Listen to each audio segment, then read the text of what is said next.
Le breathwork le plus puissant que tu connaisses, c'est plus qu'un breathwork. C'est une cérémonie chamanique. Aujourd'hui, on va parler des cérémonies de Polar Breath, le breathwork chamanique. Mais d'abord, on va reposer toutes les bases du breathwork. Tout d'abord, on va redéfinir le terme breathwork. Ça s'appelle travail de respiration. Ça veut dire que tout ce qui est de la respiration consciente, des pranayamas en yoga, à la cohérence cardiaque, et tout ce qui se fait en conscience, même dans la méditation, etc., peut être considéré comme un breathwork. Donc tout ce qui va rentrer dans l'appellation breathwork, c'est extrêmement large et parfois on a l'impression qu'on met tout au même endroit alors qu'il y a des types de breathwork, de techniques, de grilles de lecture et du coup de résultats qui peuvent être vraiment complètement différents et c'est juste pas le même but. Donc c'est important de regarder ça.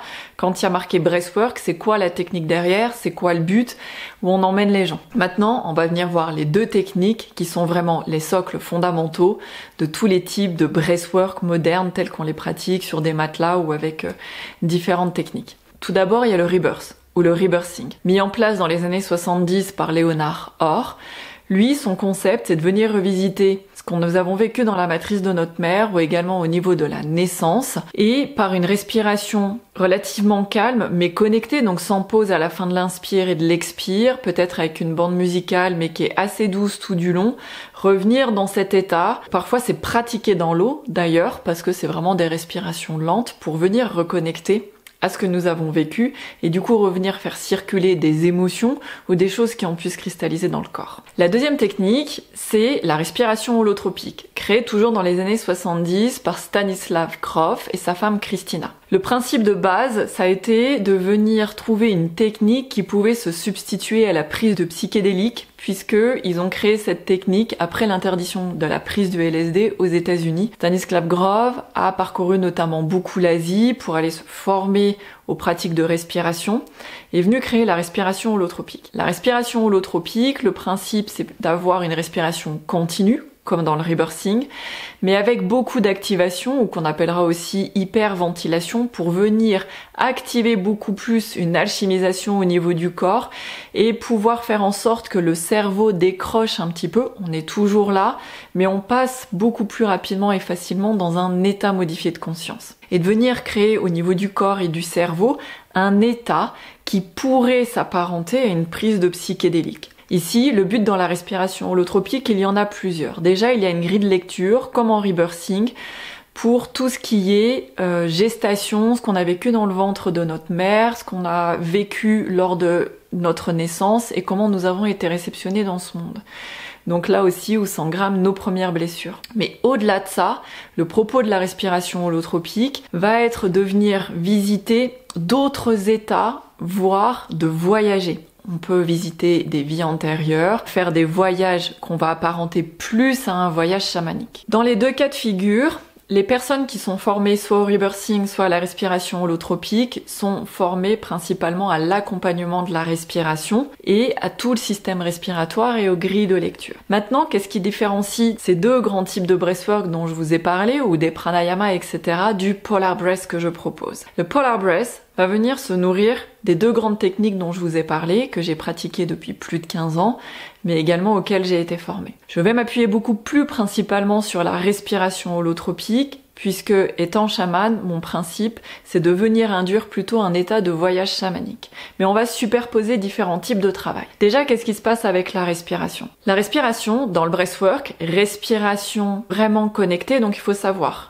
Un breathwork, c'est respiration continue, respiration circulaire, aucune pause, aucun arrêt. On respire de manière circulaire du début à la fin du breathwork. Si on s'arrête à un moment donné, si on respire comme ça que pendant 5 minutes, etc., ce n'est pas du breathwork, c'est juste d'autres techniques. Déjà, la respiration va venir créer un travail d'alchimie dans le corps. Il faut savoir que toutes nos mémoires, toutes nos émotions sont engrammées dans le corps. Donc, en fait, au niveau tissulaire, qu'est-ce que ça va faire? Mettons, vous avez eu une émotion au moment de l'accouchement ou plus tard, et ça va venir faire un nœud, comme ça, et ça va créer un barrage autour duquel aucune énergie va circuler dans votre corps. Ça peut créer des problématiques physiques, des problématiques de dos, des problématiques de genoux, des émotions récurrentes qu'on n'arrive pas à faire circuler, etc. Parce que au-delà du travail en psychothérapie, elles sont bloquées dans notre corps. Donc ça, c'est tout simplement dû au fait qu'un jour dans notre vie, on a eu un choc, même au moment de la naissance ou autre, et en fait, pendant une fraction de seconde peut-être, on a arrêté de respirer. Et le moment où on a arrêté de respirer, c'est venu cristalliser quelque chose à l'intérieur de notre corps et ça est venu créer ce barrage qui peut-être, si en plus on a eu des expériences de vie qui sont venues renforcer cette émotion, le barrage s'est fait de plus en plus conséquent. Avec le travail respiratoire à l'intérieur du breathwork, on va venir apporter tellement d'oxygène et tellement d'énergie en continu pendant au moins 1 heure. Ça va venir créer de l'énergie. Imaginez un barrage et on amène de l'eau. Et ça va venir tirer sur le barrage jusqu'à temps qu'il cède en un ou plusieurs breathworks, ça va dépendre, pour que l'énergie puisse revenir circuler et donc les émotions aussi, que la charge émotionnelle, que des charges parfois traumatiques puissent venir se relâcher et remettre en guérison certaines choses ou venir apporter des guérisons profondes dans le corps qu'on ne peut accéder dans des thérapies qui ne prennent en compte que le mental. Ça c'est la base, c'est la respiration. Maintenant dans la technique que j'ai créée, je suis venue y superposer du voyage chamanique. Alors, qu'est-ce qui fait déjà la différence avec le voyage chamanique de Grof? C'est qu'on est dans des états légèrement différents et surtout la plupart du temps, on n'est pas accompagné soit par des chamans, soit par des praticiens chamaniques. Donc, le spectre de travail et les états que l'on peut visiter sont parfois beaucoup moins grands où il y a moins de possibilités. Également, la grande différence dans le Polar Breath, c'est l'utilisation de la musique d'une manière très spécifique. Dans le Polar Breath, on va avoir toujours une bande son qui va être montée dans un ordre spécifique avec des musiques spécifiques et qui va être chargée énergétiquement pour venir créer un cheminement à l'intérieur du voyage et induire encore plus et ouvrir des portes au voyage chamanique. Enfin, même si la respiration fait déjà une bonne partie du travail par elle-même, il y a l'énergie de la personne qui vous accompagne. Quand on travaille avec un ou une chamane ou un très bon praticien chamanique aguerri, il y a son énergie qui va venir rentrer en contact avec la vôtre et permettre le voyage. Le propre d'un chaman, c'est que c'est un maître de la transe, un maître du voyage chamanique et par conséquent, les personnes qui travaillent dans son énergie voyagent plus facilement, plus vite, plus loin et à d'autres niveaux de profondeur pour leur propre guérison. Mais ça s'arrête pas là. Le Polar Breath est utilisé dans une optique bien spécifique et il y en a plusieurs. Tout d'abord, on va utiliser la respiration parce que la respiration c'est la vie et on va venir recréer cette base. La deuxième chose, comme je viens de le dire, c'est de travailler en contact avec l'énergie d'une chamane pour ouvrir des portes beaucoup plus grandes et beaucoup plus profondes. La troisième, c'est que moi, où mes élèves sont spécialement formés pour, à travers le Polar Breath, connecter les gens aux énergies nordiques, bien sûr, parce que je suis une chamane traditionnelle nordique, mais pas que, on va bien au-delà. Le Polar Breath est vraiment spécifiquement fait pour connecter chaque personne au grand tout, à ce qu'il y a de plus grand dans l'univers, au grand esprit, au grand mystère, aux runes, chez nous, chez les nordiques, et à l'énergie de l'univers, à l'abondance infinie, l'amour inconditionnel et le grand pouvoir créateur.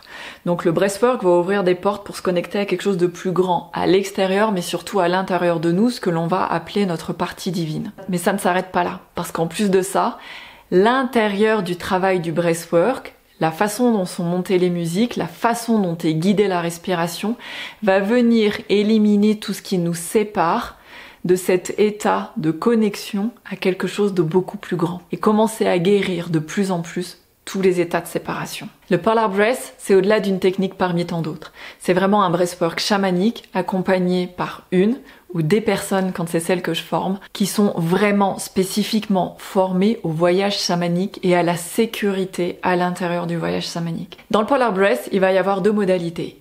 Il va y avoir les Polar Breath que l'on fait quand on est en retraite, en stage avec moi. Là, je suis dans la pièce et on va bien sûr beaucoup plus loin. J'ouvre beaucoup plus de portes au voyage chamanique. Quand on travaille en ligne, à ce moment-là, on va moins loin. Voilà, je vous ai donné toutes les billes. J'espère que ça va vous permettre de naviguer tous les états de breathwork, de choisir les breathworks qui sont bons pour vous, de vous permettre de naviguer en sécurité. Mais surtout, je vous invite à venir découvrir le Polar Breath, à aller connecter à quelque chose de tellement plus grand en vous et à l'extérieur de vous que vous allez pouvoir créer votre propre réalité et hacker votre ancien système.